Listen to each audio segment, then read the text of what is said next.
morning, everybody. It's your host, the Yeti, with the Return to the Ohms podcast vlog.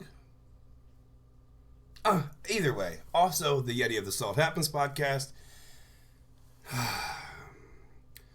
It's your boy, the Yeti, the final sauce.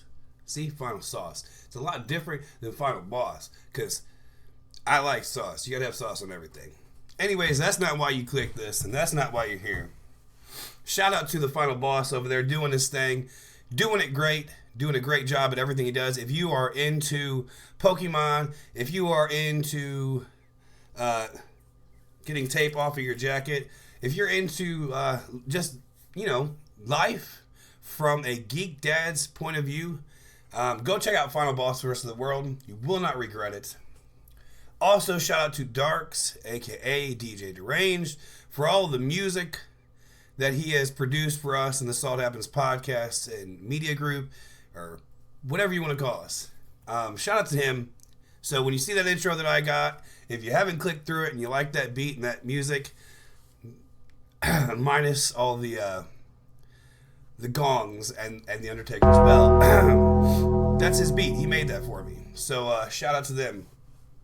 And shout out to Rhino, a.k.a. the Salty Man himself. Derek, a.k.a. that Ninja Turtle, that Donatello. Enough having fun. So, now we got to be serious. This is a little different than what I normally would do. So, normally for Return of the Ohms, I would get in here late night. Kids are asleep. Wife's at work. Everything aligns perfectly. And that had been a good system for me for a while. However, things are changing. And with that, I have to keep up. I have to change. So here's what we're going to do this morning. My first episode of Return of the Ohms, UFO over Illinois, I wasn't 100% forthcoming with information to you, the viewer and listener. And I made a disclaimer early on that I would be 100% truthful and factual with everything I say. And I was truthful with everything I gave you, my encounter and all that. I just didn't give you all the information because, honestly, it's possibly irrelevant. However, even if it's irrelevant, it is a part of the encounter. And I'm going to let you have that today, as well as maybe some other stuff. So, without further ado, let's return to the Ohms.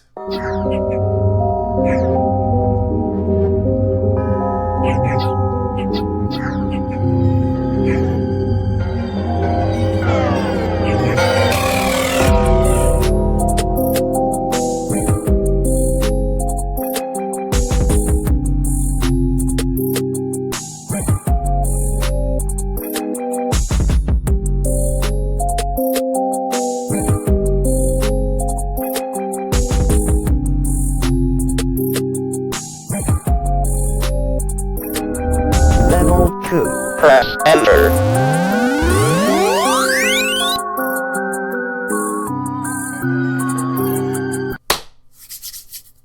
All right. So, the way it went down with the UFO over Illinois was I was looking to do black magic. I was a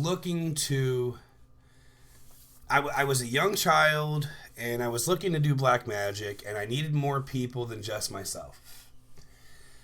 So, this friend that I had agreed to do black magic with me. Now, at the time that the UFO appeared over the tree line was the exact moment that I read some words that had to do with the Leviathan.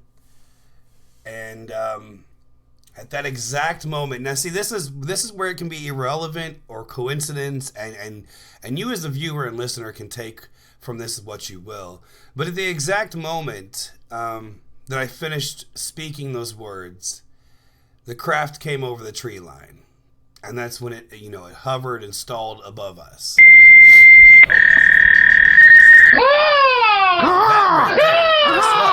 That's how this is going to go in the morning time. So yeah, I was pretty heavy into black magic. Now, there was a lot of stuff prior to this that had went on, and this is going to be a turning point for you, the viewer, and for me, your host. So you can take from this video what you will. I think I'm to the point now where, oh man, this is difficult for me. This really is. Because before, I've been particular with who I've shared some of these encounters and stories with. And now just kind of letting them fly and letting them go out into the open is a little bit different. And man, quick disclaimer. If you're listening to this, I was adopted as a child. I was raised by a man who was in the mental health field for a very long time. Oh, man. And so I was constantly diagnosed as a child. Constantly. Whether I was argumentative as a teenager, it turned into oppositional defiance disorder. If I was depressed because nobody asked me to go to a dance, or I didn't ask anybody to go to a dance, or all my friends were hanging out without me, then I was bipolar because I was depressed and I wasn't playing video games and baseball. So I was constantly being diagnosed by this man. So when it comes to me kind of letting some of this stuff out, it comes with a heavy burden and price for my mentality. So with the black magic, I owned a satanic Bible. Now, it's just literature. Anton LaVey, I understand it's literature. But after all these things that had happened, the UFO, some other things that had happened in a park, I decided I didn't want to be part of this anymore. I was growing up, I was moving on with my life, and I didn't want it in my life anymore, so I decided to get rid of it. So I tore the book in half, I threw it in the trash can next to my stereo cabinet, and went on about my life. I woke up the next morning and found the Satanic Bible laying on the shelf in my stereo cabinet. Like it had never been ripped up. There was no staples, no tape, no glue, no nothing. It was just there as though that previous night had never happened. So I freaked out. The person I was with at the time freaked out, and this time we cut it up, just ripped it into a whole bunch of little pieces, threw it away into the trash can. Fast forward to the next morning, the Satanic Bible had returned and itself was laying back on the shelf in the same position, and we freaked out even more. So at this point, it had become a thing. So we had taken the Satanic Bible at this point, and we had taken it outside, and we had burned it. Burned it. We watched it melt up into ashes. Everything was gone. It was gone. A week had passed. Nothing had happened. The person I was with, her mother had came over and was, looking through the stereo cabinet to put on music and stuff. It was like, what is this? And we're like, what did you find? What is it? It's like Grateful Dead or something? What do you got? She pulls out the Satanic Bible. And she's like, what is this crap? And we were like, are you kidding me? Oh, a big ordeal. We flipped out. I ended up taking it far away from the house and disposing of it. And it never did come back after that. But when you tell somebody a story like this, they're like, okay, first of all, were you on acid or drugs or anything like that, hallucinogen? Number two, schizophrenia, delusion, dementia. You're going to go down the list of mental health kind of stuff. And then you're going to go down the line of credibility. Is this person credible? Is this person lying to me? If you make it past that point, then you are left with this. This really happened. And there was a lot of stuff in my life that happened that was like this, that led me to be the person who I am today. Now, a lot of the nostalgia of these stories for me personally has worn off. The UFO, for many of you, if that happened to you today, that nostalgia would run on for many years to come. For me, it's worn off substantially. The Satanic Bible, though, that was a very disturbing point in my life, because it kind of shatters any kind of mental structure that you've built as a human, because you're raised to know the laws of science and physics and the boundaries of your world that you live in. And then when something shatters that, like a ghost encounter, a UFO, or the Satanic Bible returning over and over again, it shatters your conception on life, your perception and everything. So it's still hard to deal with today. I don't like thinking about it, but it happened. It was real, and now that you have the information about the UFO,